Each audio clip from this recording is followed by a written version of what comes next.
U.S. Transportation Secretary Pete Buttigieg touring the site of a toxic train derailment in East Palestine, Ohio, Thursday, nearly 3 weeks after the wreck sparked health, safety, and environmental fears for the community and triggered heated criticism over the federal government's response. We will never forget the people of East Palestine, and we will support them with everything we've got.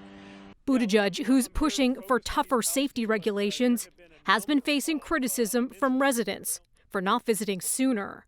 The disaster has become a political flashpoint, with backlash against the Biden administration coming from Republicans, including former U.S. President Donald Trump, who's campaigning for the 2024 GOP presidential nomination. He stopped by the scene Wednesday. We're standing in America.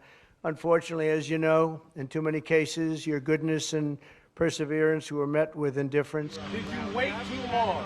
Buttigieg explains he didn't come earlier, in part to allow emergency responders who arrived within hours of the crash to do their job.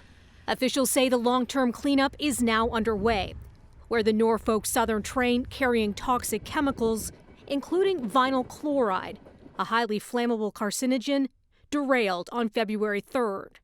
That led to the evacuation of thousands and left residents worried about the safety of their water, air, and soil.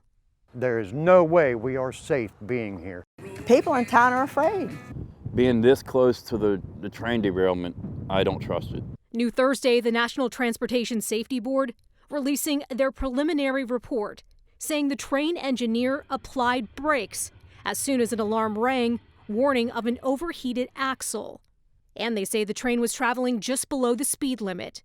The NTSB's probe is ongoing, and their future investigative activity will focus on the wheel set and bearing, tank car design, and derailment damage, among other areas.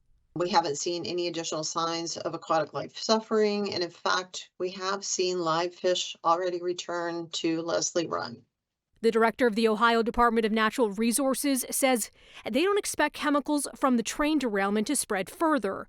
The U.S. Environmental Protection Agency has ordered rail operator Norfolk Southern to pay for cleaning up the mess created by the toxic chemical spill. And Environment Canada saying this week they're monitoring the possible impact of toxic fumes in Ontario caused by the Ohio derailment. Melissa Duggan, City News.